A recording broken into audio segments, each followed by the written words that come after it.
Assalamualaikum warahmatullahi wabarakatuh. Di sini kita jumpa lagi untuk membahas soal 9 ya.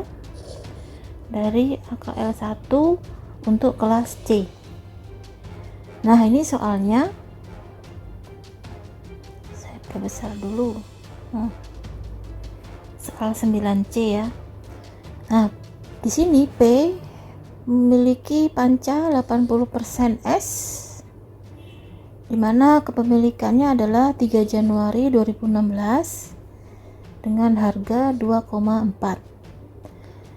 Pada saat ini at the date Sila memiliki modal 2 juta dan RE 500, jadi 2,5 ya, nilai buku ekuitas. Any differences, kalau ada perbedaan akan due to dialokasikan sebagai equipment yang punya masa manfaat 5 tahun. Trial balance terpisah atau neraca saldo terpisah ada di sebelah sini, semua sudah klop ya. Kemudian ada informasi tambahan.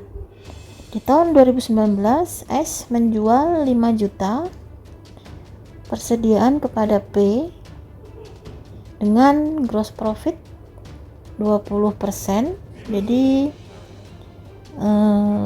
laba kotor untuk penjualan persediaan adalah 20%, dan di akhir periode 30% nya itu masih ada di persediaan akhir ya, EI. Nah, karena ini S jual, maka ini adalah US ya, upstream. Kemudian di 1 Januari 2016 P menerbitkan 1 juta nilai pari, bunganya 10%, 5 tahun jangka waktunya, dan amortisasi masih ada amortisasi premi yang belum masih ada premi yang belum diamortisasi 50.000. Bunga dibayarkan setiap Januari. Interest payment on January is year. Jadi pembayaran bunga hanya 1 kali aja ya. Kemudian pada 1 Juli 2016, sama-sama 2016 nih ya, S itu membeli 400.000 pari. Jadi dari 1 juta dibeli 400. Berapa persen yang dibeli? Ya, yaitu 400 dibagi 1 juta, yaitu 40%, dengan harga 382.000. Metode penyusutan adalah, metode amortisasi adalah garis lurus. Lalu 31 Desember 2017 ya kan, P membeli building dari S dengan harga 2 juta yang nilai bukunya pada saat itu adalah 1,5. Jadi kalau di sini harganya 2 juta 1,5, berarti ada gain senilai 500.000. 2 juta kurangi 1,5 juta. Masa manfaatnya masih 20 tahun, metodenya garis lurus. Diminta adalah membuat konsolidasi ya. Oke, mari kita buat diketahui dulu di sini. Jawaban sudah saya buat supaya cepat ya. Kalau saya buat langsung lama nanti. Diketahui laba rugi terpisah seperti biasa, kita masukkan dulu karena itu adalah neraca saldo. Angka-angka diambil semua dari akun-akun yang ada di neraca saldo ya. Jadi kalau ini akun dari laba rugi, itu adalah mulai dari sini sampai, dan ini ya untuk total debitnya adalah mulai dari cost of sale. Ini dia. Nah, dividen ini akun RE ya, jadi harusnya sampai sini saja. Itu kita masukkan semua, yang di P, yang di S, sehingga kita sekarang menemukan laba S. Yang penting ini ya, P sebenarnya nggak usah dihitung, nggak apa-apa. Kemudian RES akhir 31 Desember 2019. Nah, informasi yang berikutnya adalah di sini S memperoleh 80%. Nah, ini kok 70, ini 80% ya. 80% dimiliki oleh P, di mana eksesnya diakui sebagai equipment. Katakan di sini ya. Any differences due to the equipment remaining life 5 tahun. Nah, sama 5 tahun. Jadi investasinya di S adalah 2,4, dimana kepemilikannya 80%. Maka ini 3 juta adalah 2,4 dibagi 80%. Ketemu 3 juta dikurangi dengan ekuitasnya 2 juta. Ekuitas 2 juta itu tadi modal ya. 2 juta modal 500 RE. Ini 2 juta modal 500 RE, totalnya 2,5. Jadi ada ekses sebesar 500 yang ini merupakan equipment yang dinilai terlalu rendah. Kenapa terlalu rendah? Karena ini nilai buku ya. Nilai buku ekuitasnya adalah 2,5, tapi nilai investasi atau nilai pasarnya fair value-nya adalah 3 juta. Jadi tercatatnya 2,5, harga pasarnya 3 juta. Berarti yang tercatat di neraca itu terlalu rendah dibandingkan harga pasar, sehingga ada excess equipment yang under value sebesar 500. Dikatakan tadi masa manfaat masih 5 tahun. Ini dia 5 tahun. Ini 5 tahun ya, sehingga amortisasi untuk excess per tahunnya adalah 100 atau 100 ribu. Ini dalam ribuan ya. Kemudian informasi berikut adalah tentang transaksi penjualan ya. Penjualannya adalah 5 juta, di sini penjualan. Nah, dari penjualan ini ada gain sebesar 1000 karena gain tadi kan 20%. Nah, dari gain 20% ini masih ada di dalam persediaan adalah sebesar 30%.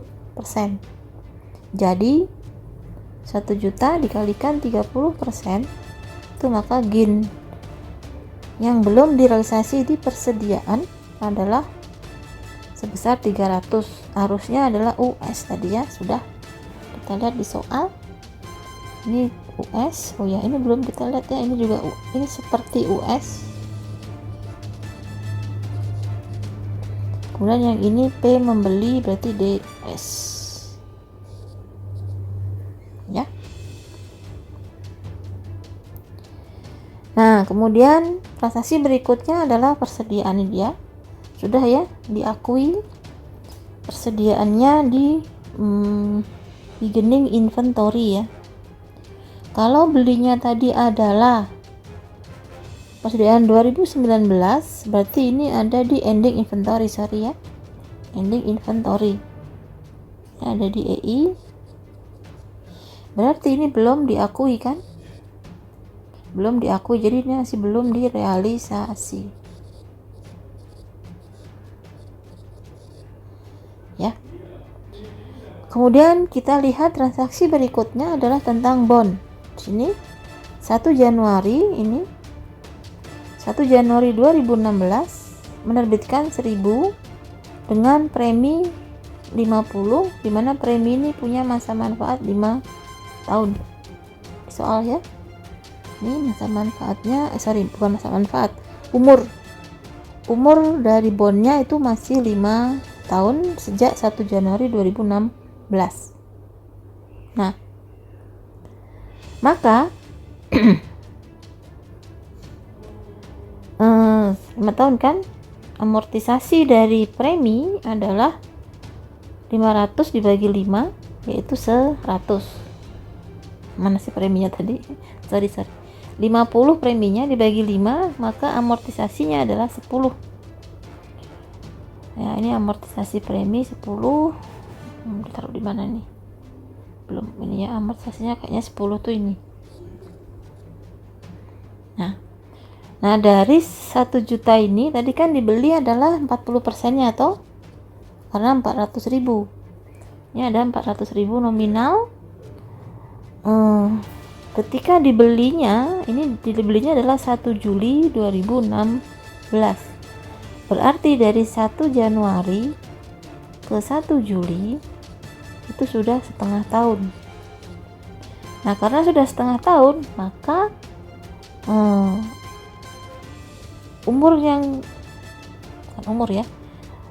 jatuh temponya tinggal 4,5 tahun lagi. ya. Oke. Nah, bond tadi kan di sini ada 1 juta dan 50 ya. Totalnya 1.050.000. Ini sudah diamortisasi pada saat 1 Juli itu diamortisasi selama setengah tahun. Nah, karena tadi amortisasinya 50 dibagi 5 adalah 10, maka setengah tahunnya telah dikalikan 10, yaitu 5. Nah, 5-nya adalah ini, sehingga per 1 Juli nilai buku bond adalah 101.045. Dari 1.045 ini 40% yang dibeli oleh S ya. Yang membeli P ya, yang punya bond ini S. Yang punya bond S atau P kah? Saya lupa. Panca issued, P yang punya bond. P yang punya bond, S yang beli.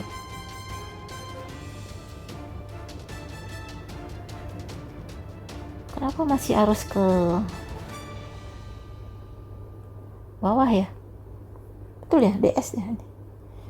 Ini seperti US. Sila purchase, kan bukan US ya. Ini berarti DS nih. Belum dibalik.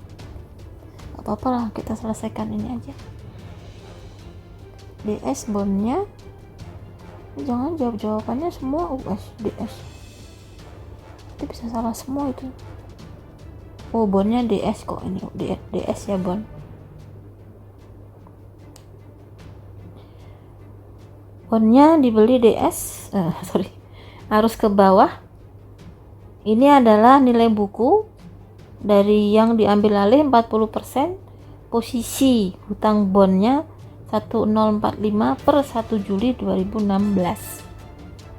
Lalu harga belinya 386, maka terjadi gain konstruktif bond sebesar 36, dimana ini masa manfaatnya umurnya masih 4,5 tahun ya, jatuh temponya 4,5 tahun lagi, sehingga pengakuan gain perbagiannya adalah 8, dihitung dari 36 dibagi 4,5 tahun, ketemu 8. Nah, oleh karena itu 1 Juli ini ada gain sebesar 8 ya, yang diakui per bagian. Kenapa? Karena transaksinya sudah 2016, maka di tahun 2019 ya, kan kita cari tadi 2019 yang jadi soal. Terus masih ada 8 pengakuan gain, harusnya adalah DS, harus ke seolah-olah ke bawah ya.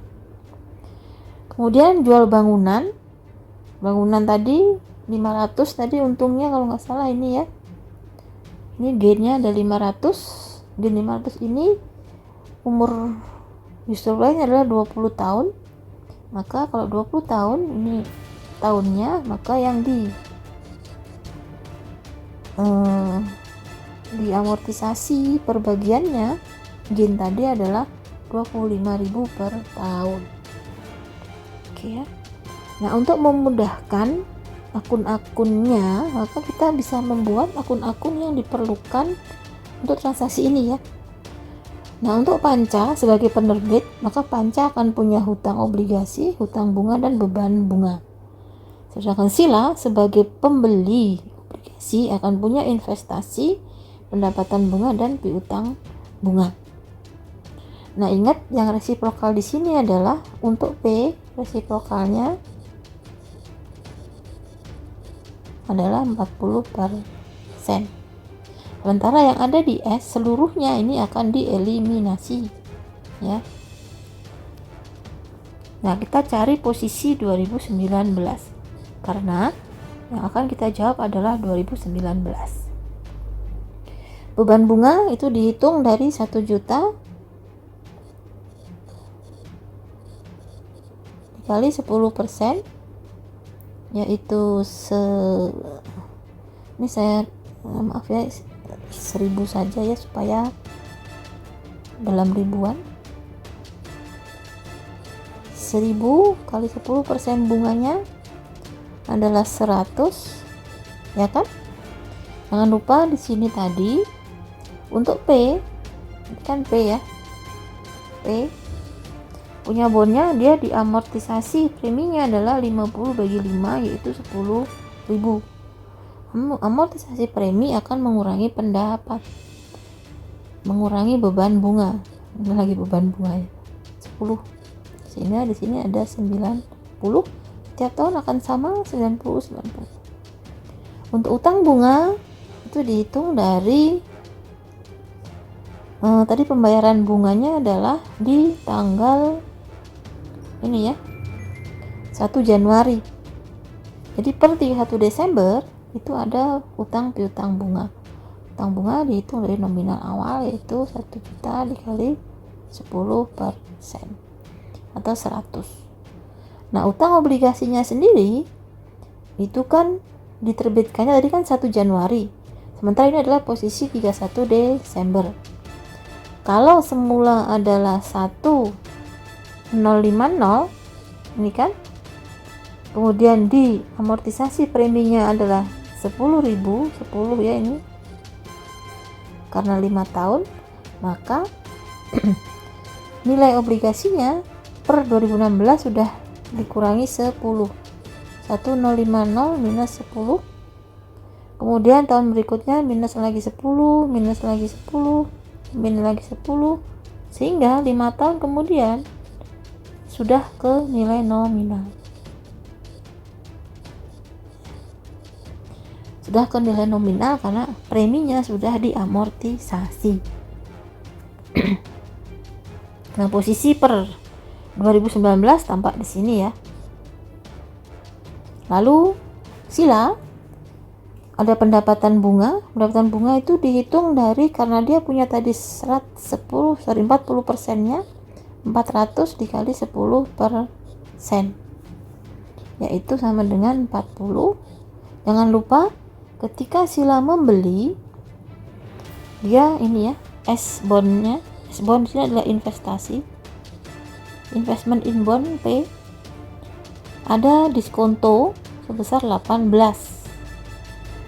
ini punya masa manfaat, umurnya jatuh tempo adalah 4,5 tahun kemudian. Kenapa 4,5? Karena belinya 1 Juli 2016 kan. Kalau jatuh temponya adalah 5 tahun, ini baru setengah tahun berjalan, maka umur jatuh temponya masih 4,5 tahun, sehingga ini ya, amortisasi diskonto adalah 4 per tahun. Nah, kalau 4 per tahun, padahal di tahun 2016 itu kan baru 1 Juli, setengah tahun maksudnya. Jadi ini ditambah dengan setengah dikalikan 4, yaitu 42. Ini dia ketemu 42. Tahun berikutnya bukan 42. Kenapa? Karena kan sekarang sudah 1 tahun, dia tambah 4, ya kan? Jadi 40 ditambah 4 sama dengan 44. Ini sama semua setiap tahunnya 44. Utang bunga juga begitu. Ini berasal dari 400 dikalikan dengan 400 kalikan bunga 10%. 40 sama semua sepanjang tahun. Kemudian investasi di bond tadi kan 382 kan investmentnya. Ingat 382 ini adalah 1 Juli. Nah, karena sudah di amortisasi diskontonya 2, maka 382 itu menjadi 384. Ini dari 382 ditambah 2 jadi 384. Nah, 384 ini ditambah lagi 4 karena kan setiap tahun amortisasinya adalah 4 kan, 4 dan tambah 4. Akhirnya di tahun 2020 atau saat jatuh tempo nilainya sudah sama dengan nilai nominal ya. Nah, oleh karena itu gen konstruktifnya awal tadi Gain konstruktif adalah seharusnya 36, ya kan? Ini 36. Nah, 36 ini adalah posisi per 1 Juli 2016. Padahal pengakuan gain itu adalah 8 ya. 8 per tahun. Ya. Kalau ini Juli ke 31 Desember 2016 Juli, berarti pengakuan gainnya adalah 4. Nah, ini dia. Dari 30 berapa nih tadi? Sorry. 36 dikurangi 4 sama dengan 32.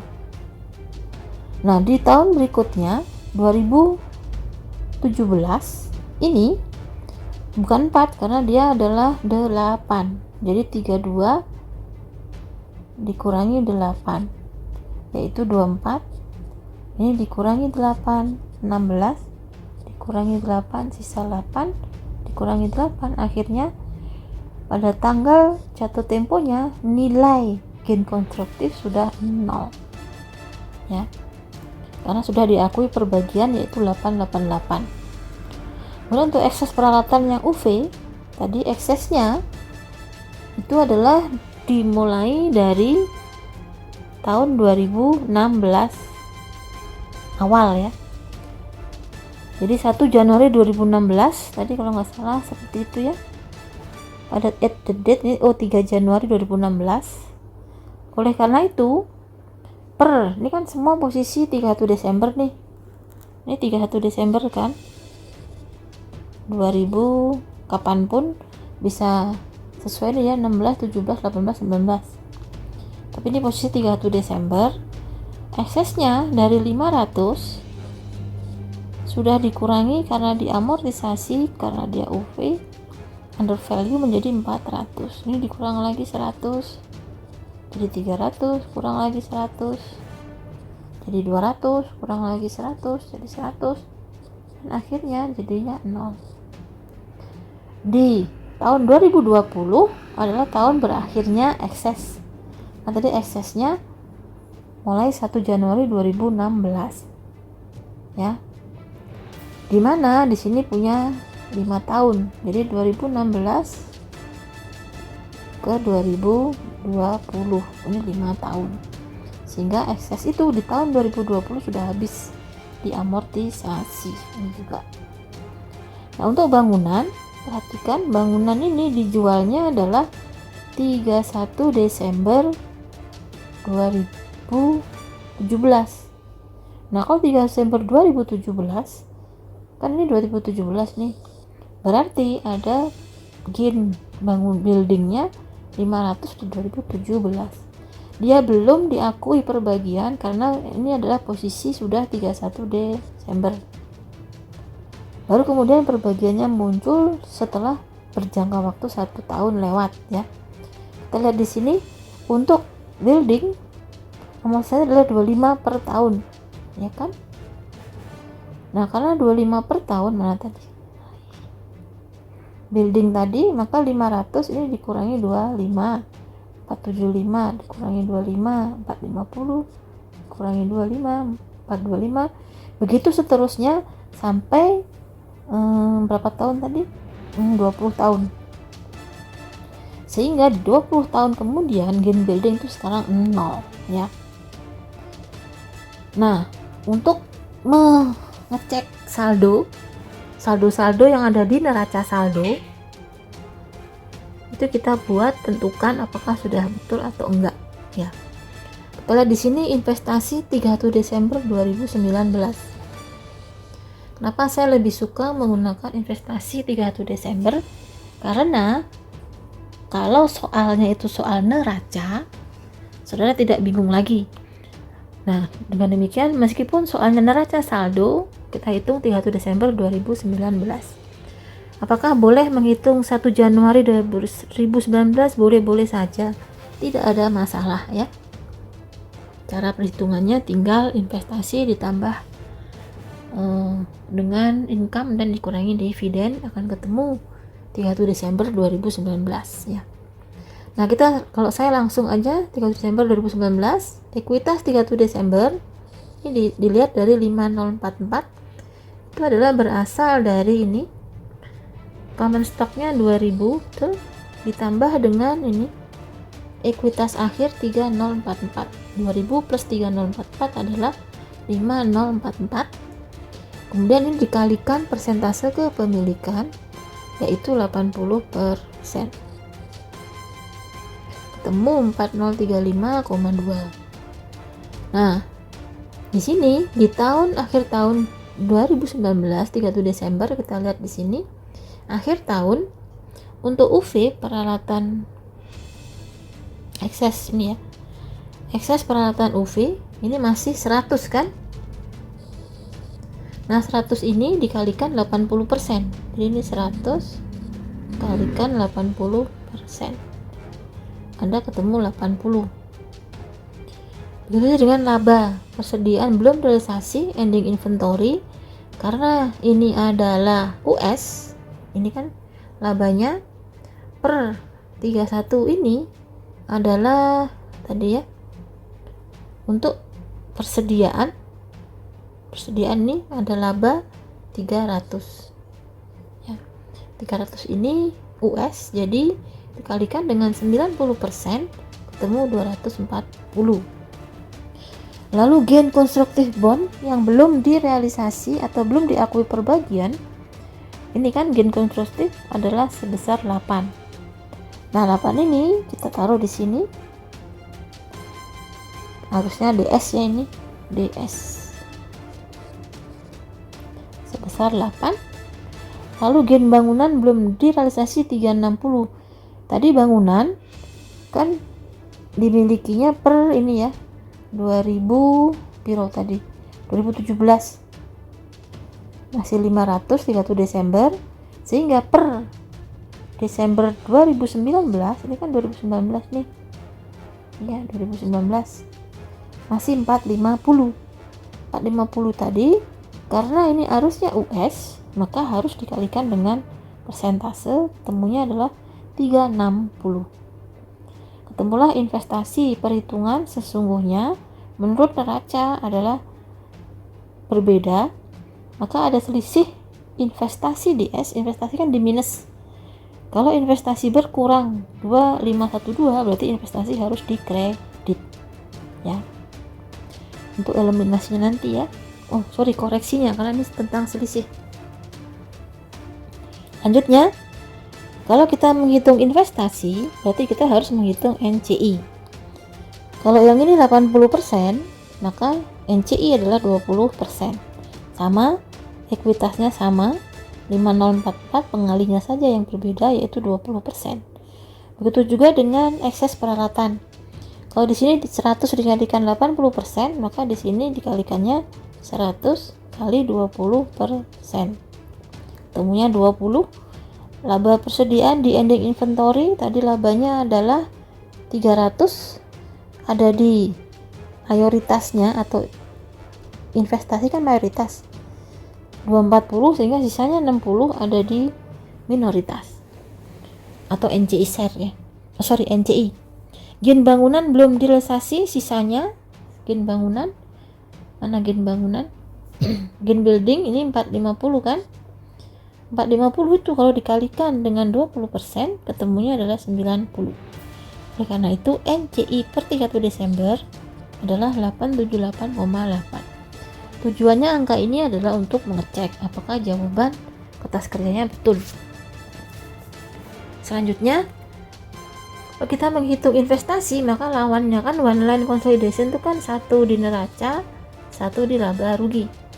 Income from S-nya seperti biasa, bagian laba S diketahui dari ini perhitungannya 1744. Jadi di sini adalah 1744 dikalikan dengan 20%.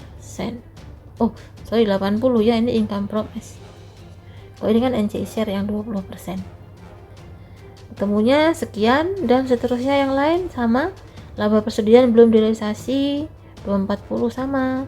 Amortisasi excess equipment adalah sebesar 80. Equipment itu excess awal ya. ekses karena akuisisi. Kenapa 80? Karena di sini kan per tahunnya adalah 100 kalikan 80% adalah 80. Ini ya, ketemu 80. Kemudian gain konstruktif perbagian adalah 8. Ini sudah dihitung tadi. Ini tadi ya 8. Ini ya, pengakuan gain adalah 8. Kita taruh juga di sini karena DS ya. Sementara bangunan itu di 2019 bangunannya ada 360 di sini. Gain bangunan belum direalisasi. Bangunan belum direalisasi per ini kapan berapa toh? Ini ya, gainnya adalah 450. 450 itu kalau 20%-nya adalah, bener nggak sih ini? 20 ya? Gain bangunan direalisasi per bagian. Oh, gain bangunannya. Gain bangunan tadi adalah perbagiannya ya. Gain bangunan ini realisasinya per bagian adalah ini 25. Betul ya? Sila jual ini kan gainnya 500 dibagi 20 tahun 25. 25. Gain belum realisasi ini kok 360 toh. Oh sorry, ini kan income from S ya, maaf. 25 dikalikan dengan 80% adalah 20. Maaf ya, saya kelupaan. Otak saya sedang hang nih. Nah, kalau di sini 80%-nya, maka di sini adalah 20%-nya.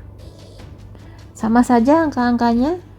Hanya yang tidak adalah DS, karena yang DS ini kan sudah 100%, sehingga tidak perlu lagi ada di sini ya.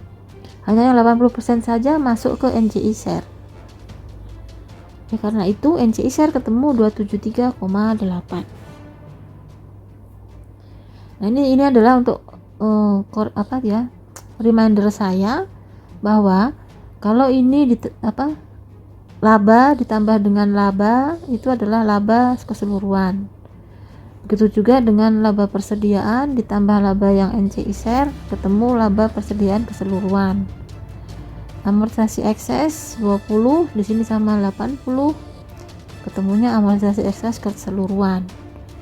Begitu dengan bangunan, ini kan tadi 25. Ini 5, 20-nya di sini. Nah, sementara yang 8 ini sudah 100%. Jadi tidak perlu lagi ini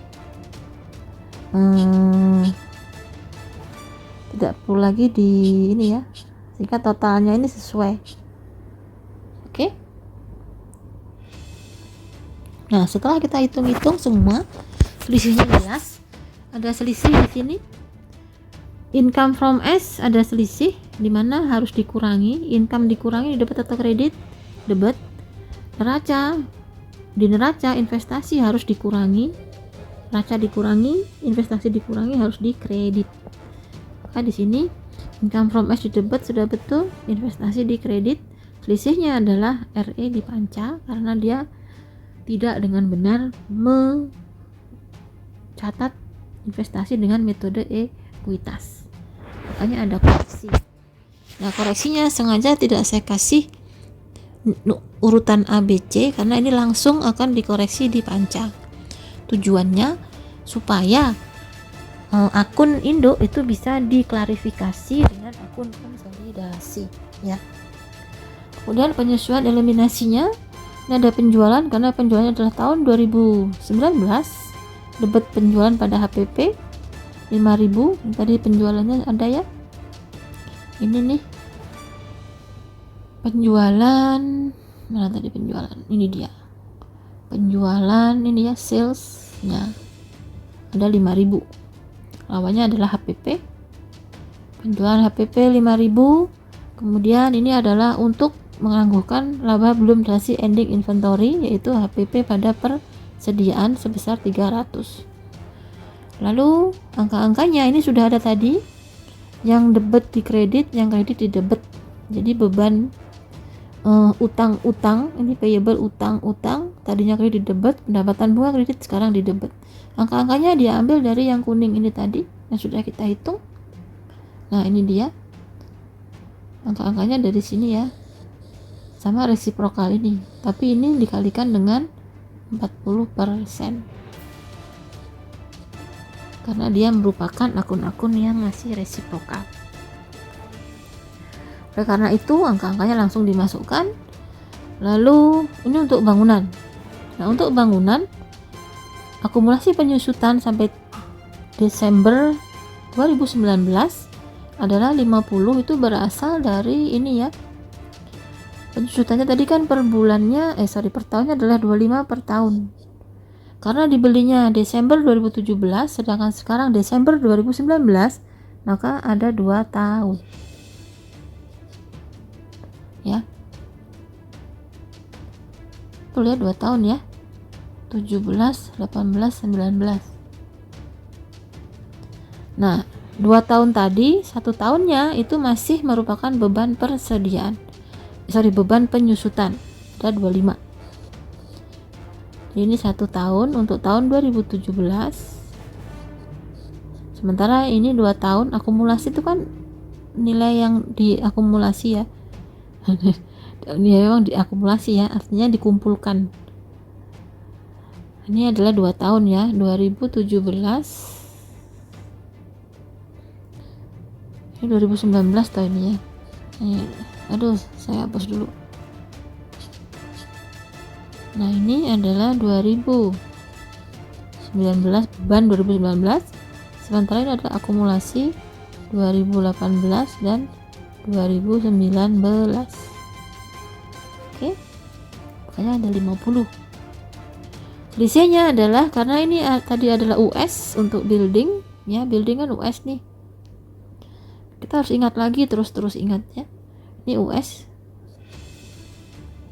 maka debitnya itu dijadikan ini mayor dan minor ya.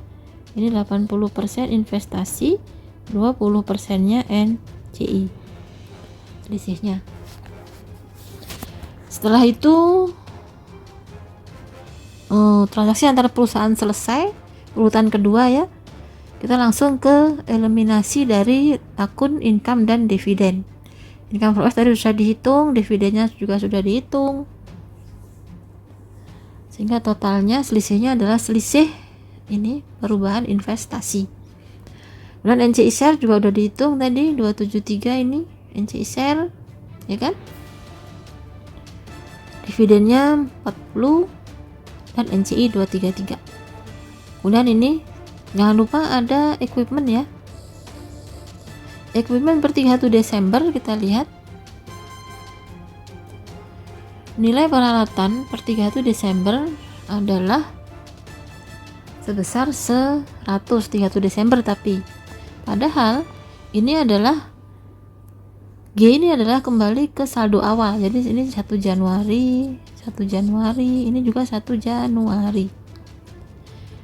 Nah, makanya kemudian dieliminasi ini untuk mencatat beban dan akumulasi yang catat terlalu tinggi karena tadi adalah under value.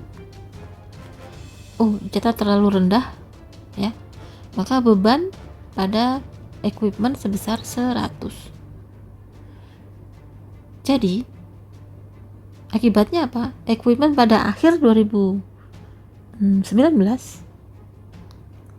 itu akan berkurang dari 200, jadi dikurangi 100, jadi sisanya 100. Sisa ini harus tampak di sini tadi ya. Ada 100 ini ekses peralatan atau equipment 100. Sudah cocok.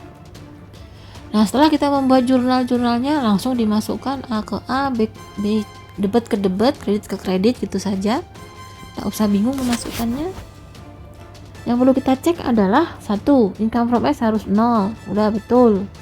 Lalu other income, ini other income tuh karena ada pendapatan bunga ya, interest income ini.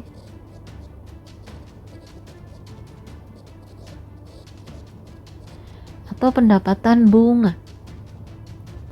yaitu sebesar ini. Jadi 0 juga karena ini resiprokal. Kemudian ada under expense, ini adalah resiprokalnya ya. Di dalam under expense ini ada beban penyusutan dan ada beban bunga. Jadikan satu. Nah, kita lihat sekarang saldo-saldonya sudah sesuai ya. Jadi jurnal koreksi yang tadi itu, ini langsung kita masukkan ke income from sila, sehingga income from sila sekarang sudah sesuai dengan perhitungan kita. Mana income from S ini ya, 1087,2 udah sesuai. Begitu aja dengan investasinya, investasi juga udah sesuai. Ini investment in sila 3523, ini sudah sesuai perhitungan. Investment in sila adalah ini 3523,2 ya. Itu saja jurnal koreksi dan lawannya masuk ke RE. Jadi RE akan mengalami perubahan karena jurnal koreksi yang dilakukan di sini ya, khusus untuk koreksi rekening panca. Seperti itu. Nah, kita lihat investasi piutang bunga harus 0 ya, karena dia resiprokal dengan piutang bunga. Piutang bunga juga harus 0, interest payable ini harus 0 deh. Oh, ternyata masih ada interest payable yang ada di Indo, jadi nggak 0 dia.